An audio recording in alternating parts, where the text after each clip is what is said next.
this is the second YouTube movie looking at foundational principles, and during this particular movie we're going to start off with that first lesson objective and talk about the key characteristics of information security. All right, so let's dig into it. And those last three lesson objectives we're going to cover in different movies. All right, so the first key characteristic here is this idea of security, which is the quality or state of being secure, to be free from danger. And you should yell foul. Wait, what? You can't define a term using the same term or different form of the same word. But it's this idea in terms of security that you can do what you're supposed to be able to do and you don't have these threats associated with it. And there are different types of security. There's physical security of devices, there's operational security associated, there's communications security and network security. And we'll talk about each of those different types of security as we go forward. And as I mentioned during the first video, and as you look at this kind of picture of the boy hanging on to the car, the radar, saying that the car is going 99 miles an hour and the speed limit being 35, you get this idea of what's normal, what's abnormal, and what should I do when something abnormal happens.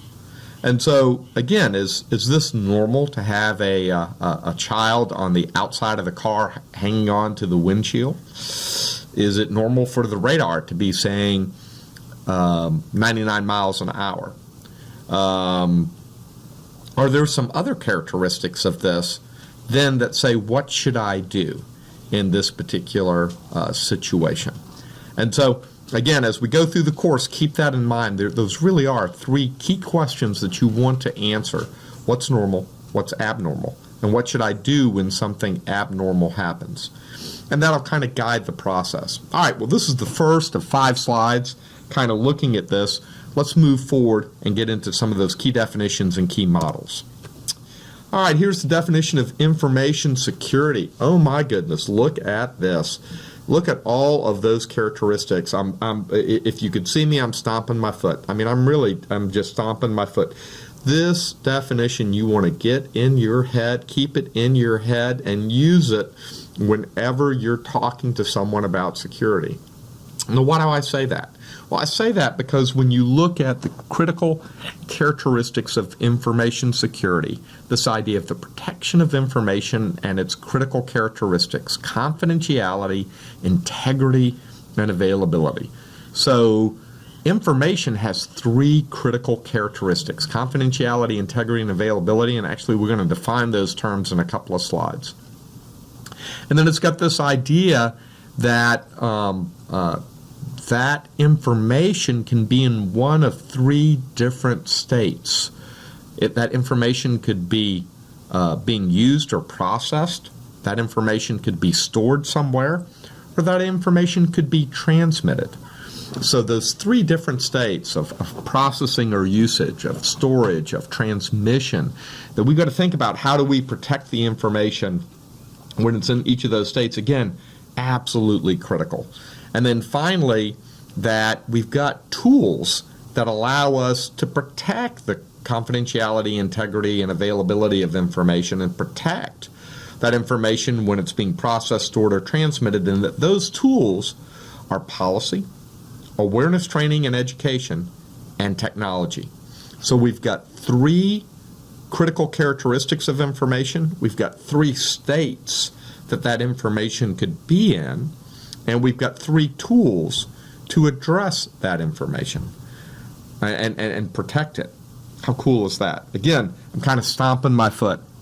You're going to do really well in this course if you understand this one definition. Pause. Let it soak into your inner being. Every time you think about security, think about those 3 critical characteristics, the 3 states, and the 3 tools, and you're going to be able to come up with the right strategy to address whatever that security situation is. All right? All right. Again, stomping my foot. Get it in your head. This is one of those definitions you need to always know, and you need to know what each of those kind of 9 key phrases mean. So let's dig into this a little bit more. Here's this idea of some of the components, and it's a little bit of a brief interlude while you reflect on the previous slide and the wisdom contained there within, is that when you look at information security, another way of looking at it is what is that kind of end-user device and data security? What's the network component of that? And then how do you manage all of that via policy? And so information security may be this lens is being, or this image is being shot, and it's a series of Venn diagrams that intersect. So, okay, thought about that a little bit, but let's go back and think about those 9 states. Yep, it was only a brief interlude, and we're moving forward. There we are. There we are. Here is the manna from heaven. Here is the path to salvation within the course. This is going to be the slide that you learn to love and you learn to hate. Again, what it's doing is taking those ideas of confidentiality and integrity and availability, of storage processing and transmission, of policy, education, and training, and mapping them out. And you can see it on the left in kind of two-dimensional space. You can see it on the right in this idea of a Rubik's Cube, if you will, that maps out these different characteristics in confidentiality, integrity, and availability, that maps out these different states in terms of storage, processing, and transmission, and then maps out this idea of policy, education, and technology as addressing those. And I haven't defined these terms, at least not the characteristics. I'm going to spend some more time defining those. I think the others, though, kind of make sense. Policy is where you're sitting down and you're writing down a standard or a guideline or a policy, and those 3 words actually have very different meanings. We'll cover that actually in a couple of chapters from now. But you're telling people what to do. You know, what's normal is covered within the policy, and what you should do when something abnormal happens actually should be enumerated inside that policy document itself. The education piece is where you're reaching out and you're changing how people think about security, and you're making them aware of it, and you're doing training associated with it. So the awareness may be posters on the wall. The training may be, here's the drill, here's the step-by-step of what you do when this happens.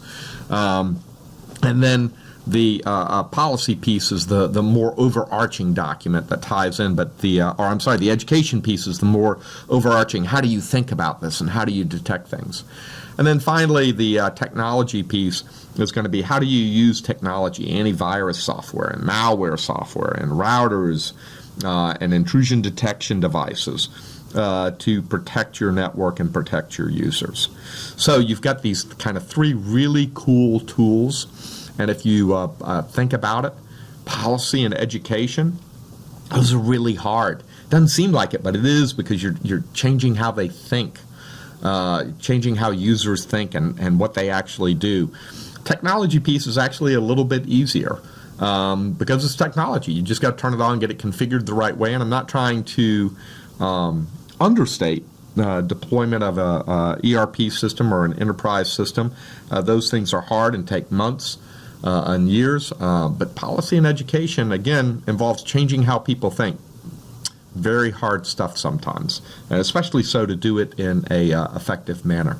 All right, again, I mentioned this earlier. Get this in your head. Learn to love it. Learn to hate it.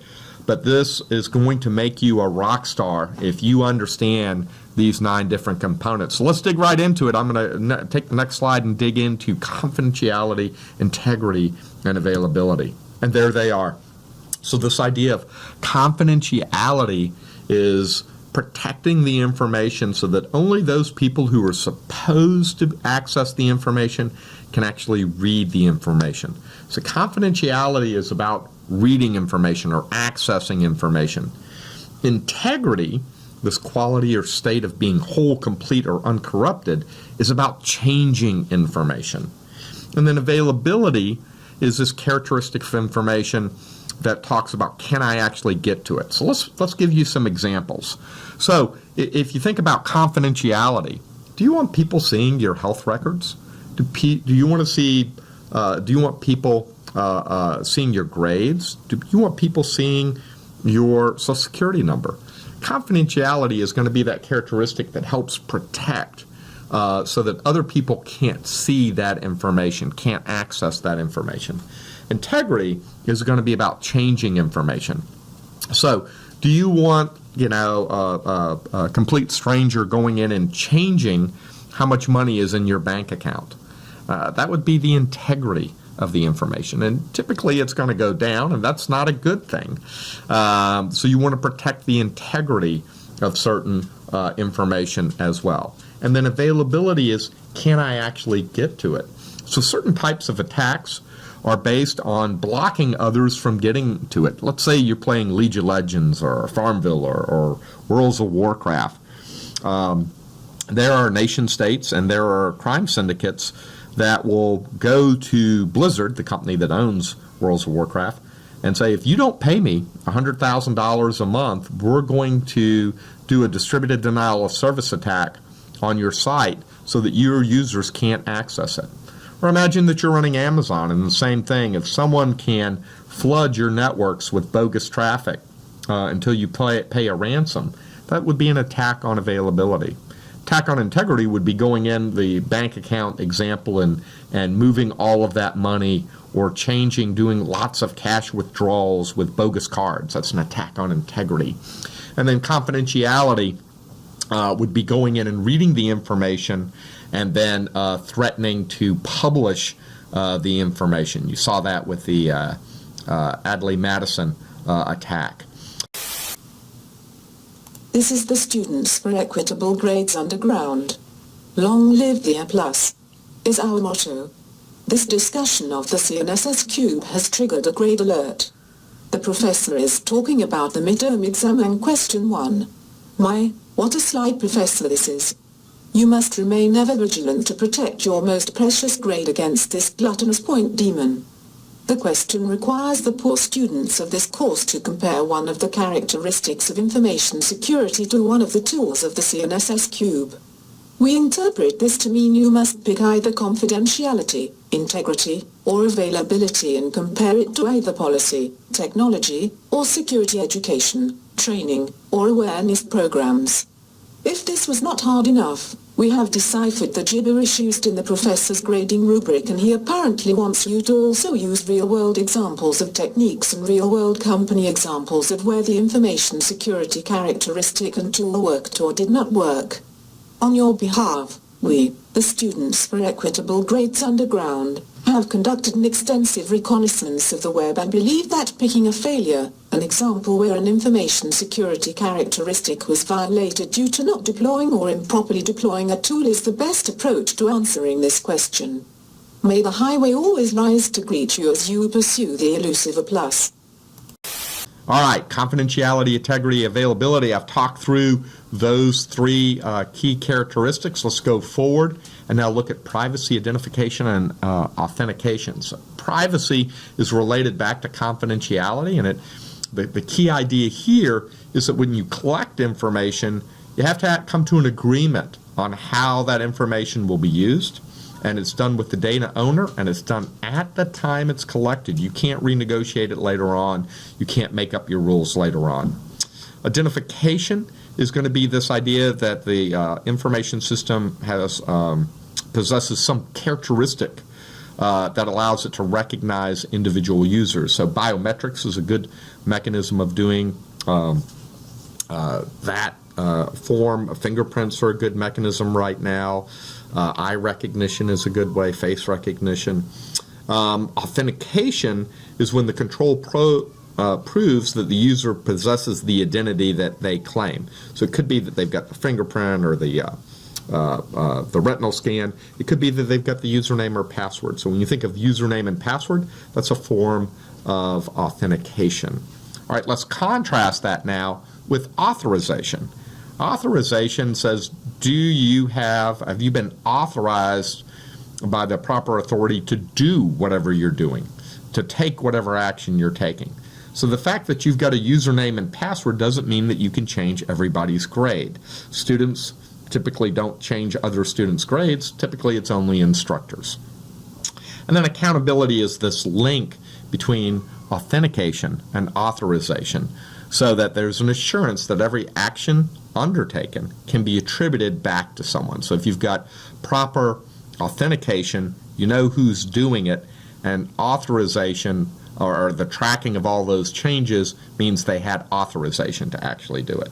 And it sounds trivial, but it's actually really, really hard. If we had proper authentication, authorization, and accountability, lots and lots of attacks would go away immediately because we would be able to attribute it back to the person or the group that was actually conducting that activity. All right, well, very good. This brings us to the end of the second video looking at foundational principles. And during the next video, we're going to get into management and project management and look at how those work within a general setting and how those work within a computer security or information security setting. So keep on studying, keep on learning, and I look forward to seeing you in the next video.